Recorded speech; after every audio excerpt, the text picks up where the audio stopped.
Hello everyone, welcome back, and today I'll tell you how you can change the Siri voice in your iPhone. What you need to do is just go to your settings, and after going to settings you need to swipe up and you see that there is an option of Apple Intelligence and Siri. Just tap on this, and after tapping on this you see that there is an option of voice.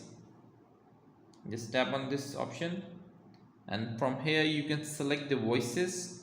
Here are the variations you can select, and here are the voices in that variation. For example, we are going some British variation, and I'm going to choose voice The number colours of second, the sky fade with the setting sun.